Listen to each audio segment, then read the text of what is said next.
ಹಾಸನದಲ್ಲಿ ಮಳೆ ನಿಂತರೂ ರಗಳೆ ಮಾತ್ರ ನಿಲ್ತಾ ಇಲ್ಲ. ನೀರು ಆಚೆ ಹಾಕೋದಿಕ್ಕೆ ಮನೆಯವರು ಏನು ಪ್ಲಾನ್ ಮಾಡಿದ್ರು ಗೊತ್ತಾ? ಬೆಂಗಳೂರಿನ ಹೋಟೆಲ್ಗಳಿಗೆ ನಾಯಿ ಮಾಂಸ ಸಪ್ಲೈ ಆಗ್ತಾ ಇದೆಯಾ?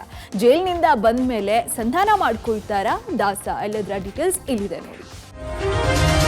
ಹಾಸನ ಜಿಲ್ಲೆಯಲ್ಲಿ ಮಳೆ ನಿಂತು ಮಳೆಯ ಅವಾಂತರಗಳು ಕಡಿಮೆ ಆಗ್ತಾ ಇಲ್ಲ. ಹೇಮಾವತಿ ನದಿ ಪಾತ್ರದಲ್ಲಿ ಹೊಳೆನರಸೀಪುರ ಚನ್ನರಾಯಪಟ್ಟಣ ರಾಜ್ಯ ಹೆದ್ದಾರಿ ಸಂಪೂರ್ಣ ಜಲಾವೃತಗೊಂಡಿದೆ. ರಸ್ತೆ ಮಧ್ಯೆಯೇ ಗೂಡ್ಸ್ ಆಟೋ ಒಂದು ಸಿಲುಕಿಕೊಂಡು ಜನರು ಪರದಾಟ ಪಡಬೇಕಾಯಿತು. ಹಾನುಬಾಳು ಟು ವೆಂಕಟಹಳ್ಳಿ ರಾಗಿಗುಂಡಿ ಅಗ್ನಿ ರಸ್ತೆ ಸಂಪರ್ಕ ಕಡಿತಗೊಂಡಿದೆ. ರಸ್ತೆ ಸಂಪರ್ಕವಿಲ್ಲದೆ ಗ್ರಾಮಸ್ಥರು ಪರದಾಡಿದ್ದಾರೆ. ಗ್ರಾಮದ ಯುವಕನೊಬ್ಬ ನೀರಿನಲ್ಲಿಯೇ ಗ್ರಾಮಕ್ಕೆ ತೆರಳಿದ್ದಾನೆ. ಇನ್ನು ಸಕಲೇಶ್ಪುರದ ಆಜಾದ್ ರಸ್ತೆಯಲ್ಲಿ ಮನೆಗಳಿಗೆ ನೀರು ನುಗ್ಗಿ ಜನರು ಹೈರಾಣಾದ್ರು. ಮನೆಯ ವಸ್ತುಗಳು ನೀರಿನಲ್ಲಿ ತರಗೆಲೆಯಂತೆ ತೇಲಿವೆ. ಮೋಟಾರನ್ನ ಇಟ್ಟು ಮನೆಯಿಂದ ನೀರನ್ನ ಹೊರಹಾಕಿದ್ದಾರೆ ಸ್ಥಳೀಯರು. ಹತ್ತಾರು ಮನೆಗಳಿಗೆ ನೀರು ನುಗ್ಗಿದ್ದು ಜನರು ರಾತ್ರಿ ಇಡೀ ಜಾಗರಣೆ ಮಾಡಬೇಕಾಯಿತು. ಇತ್ತ ಸಕಲೇಶ್ಪುರದ ಎಡಕುಮೇರಿ ಬಳಿ ರೈಲ್ವೆ ಹಳಿಯ ಮೇಲೆ ಇನ್ನೂ ಮಣ್ಣು ತೆರವು ಕಾರ್ಯಾಚರಣೆ ನಡೀತಾ ಇದೆ. ನಿನ್ನೆಯಿಂದಲೂ ದುರಸ್ತಿ ಕಾರ್ಯ ಮಾಡಲಾಗ್ತಿದ್ದು ಬೆಂಗಳೂರು ಟು ಮಂಗಳೂರು ನಡುವಿನ ಎಲ್ಲಾ ಪ್ಯಾಸೆಂಜರ್ ಹಾಗೂ ಗೂಡ್ಸ್ ರೈಲು ಸಂಚಾರವನ್ನು ರದ್ದು ಮಾಡಲಾಗಿದೆ. ನಿನ್ನೆ ರೈಲಿನಲ್ಲಿ ಸಿಲುಕಿದವರಿಗೆ ರೈಲ್ವೆ ಅಧಿಕಾರಿಗಳು ಪರ್ಯಾಯ ಬಸ್ ವ್ಯವಸ್ಥೆ ಮಾಡಿ ಕಳುಹಿಸಿದ್ದಾರೆ. ಹೊಳೆನರಸೀಪುರದ ಮಳೆಹಾನಿ ಪ್ರದೇಶಕ್ಕೆ ಸಚಿವ ಕೃಷ್ಣ ಬೈರೇಗೌಡ, ಸಂಸದ ಶ್ರೇಯಸ್ ಪಟೇಲ್ ಅಧಿಕಾರಿಗಳು ಭೇಟಿ ಕೊಟ್ಟು ಪರಿಶೀಲನೆ ನಡೆಸಿದ್ದಾರೆ.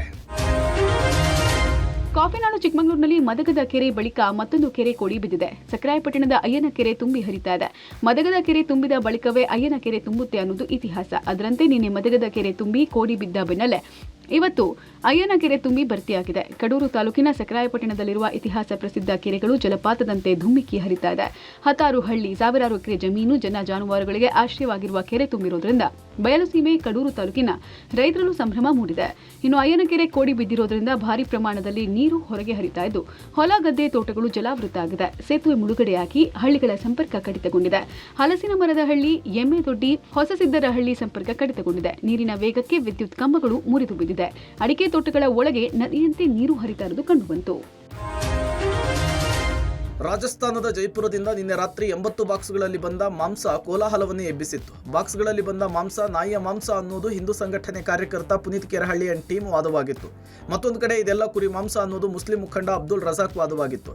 ಇದನ್ನು ಪತ್ತೆ ಹಚ್ಚುವ ಸಲುವಾಗಿ ಇದೀಗ ಆಹಾರ ಸುರಕ್ಷತೆ ಮತ್ತು ಗುಣಮಟ್ಟ ಇಲಾಖೆಯ ಅಧಿಕಾರಿಗಳು ಹೈದರಾಬಾದ್ನ ಲ್ಯಾಬ್ನ ಮೊರೆ ಹೋಗಿದ್ದಾರೆ. ಬೆಂಗಳೂರಿನಲ್ಲಿ ಮಾಂಸ ಯಾವ ಪ್ರಾಣಿಯದ್ದು ಅಂತೇಳಿ ಪತ್ತೆ ಮಾಡುವುದಕ್ಕೆ ಯಾವುದೇ ಲ್ಯಾಬ್ಗಳಿಲ್ಲ. ಹೀಗಾಗಿ ಹೈದರಾಬಾದ್ನ ಲ್ಯಾಬ್ಗೆ ಮಾಂಸದ ಅಂಗಾಂಗಗಳನ್ನು ರವಾನೆ ಮಾಡಲಾಗಿದೆ. ಇದು ಯಾವ ಪ್ರಾಣಿಯ ಮಾಂಸ ಅನ್ನೋದು ಗೊತ್ತಾಗಲು ಕನಿಷ್ಠ 10 ದಿನವಾದರೂ ಬೇಕಾಗಿದೆ. ಇನ್ನು ಮಾಂಸ ಕೆಡದಂತೆ ವಿಷಕಾರಿ ಅಂಶ ಬಳಕೆ ಆಗಿರುವಂತಹ ಶಂಕೆ ವ್ಯಕ್ತವಾಗ್ತಿದ್ದು ಇದರ ಬಗ್ಗೆ ಪರಿಶೀಲನೆ ನಡೀತಾ ಇದೆ. ಈ ಮಧ್ಯೆ ಪ್ರಕರಣದ ಇನ್ವೆಸ್ಟಿಗೇಷನ್ ಚುರುಕುಗೊಂಡಿದೆ. ಮಾಂಸ ಪೂರೈಕೆದಾರ ಸಿರಾಜ್ ಸಂಬಂಧಿ ಅಬ್ದುಲ್ ರಜಾಕ್ ಇವತ್ತು ಪೊಲೀಸರ ಮುಂದೆ ಹಾಜರಾಗಿ ವಿಚಾರಣೆಯನ್ನು ಫೇಸ್ ಮಾಡಿದ್ದಾರೆ.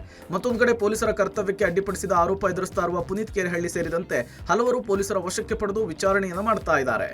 ರೈಲ್ವೆ ಸ್ಟೇಷನ್ ಅಲ್ಲಿ ಪೊಲೀಸವರು ನಾವು ಕಾರ್ಯಾಚರಣೆ ಮಾಡಿದಾಗ ಸುಮಾರು ಈಗಾಗಲೇ ಸ್ಯಾಂಪಲ್ಸ್ ತಗೊಂಡು ನಾವು ಹೈದರಾಬಾದ್ಗೆ ನಾವು ಫರ್ದರ್ ಸ್ಪೆಸಿಮನ್ ಟೆಸ್ಟಿಂಗಿಗೆ ಕಳಿಸ್ತಾ ಇದ್ದೀವಿ. ಅದು ವರದಿ ಬಂದ ನಂತರ ಮುಂದಿನ ಕ್ರಮ ಜರುಗಿಸ್ತೀವಿ. ಕಡೆ ಬರುವ ಕುರಿಗಳೆಲ್ಲ ಇದೇ ಥರ ಬರೋದು. ಅವರಿಗೆ ಉದ್ದ ಬಾಲ ಇರುತ್ತೆ. ಈ ಸಲ ಬಕ್ರೀದ್ ಹಬ್ಬದಲ್ಲಿ ನಾನು ಕೊಯ್ದಿದ್ದೀನಿ. ಅದು ದೊಡ್ಡ ಬಾಲ ಇರುತ್ತೆ. ಅದಕ್ಕೆ ಬಾಲ ಇದ್ದರೆ ಎಲ್ಲ ನಾಯಿ ಆಗ್ಬಿಡುತ್ತಾ?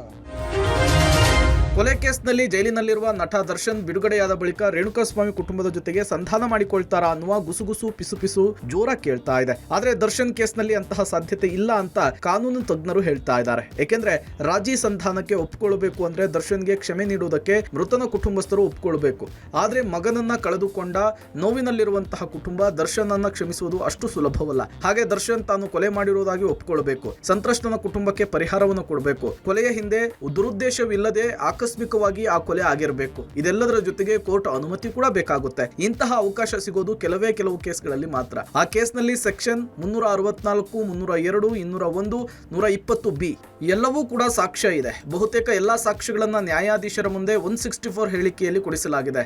ಇದು ಆಕಸ್ಮಿಕವಾಗಿ ನಡೆದಿರುವ ಕೊಲೆಯಲ್ಲ ಅನ್ನೋದು ನ್ಯಾಯಾಲಯದ ವಿಚಾರಣೆಯ ಮೂಲಕವೇ ಇತ್ಯರ್ಥವಾಗಬೇಕು. ಹಾಗಾಗಿ ರೇಣುಕಾಸ್ವಾಮಿ ಕೊಲೆಯ ಪ್ರಕರಣ ರಾಜಿ ಸಂಧಾನ ಕಷ್ಟ ಅನ್ನೋದು ತಜ್ಞರ ಅಭಿಪ್ರಾಯವಾಗಿದೆ.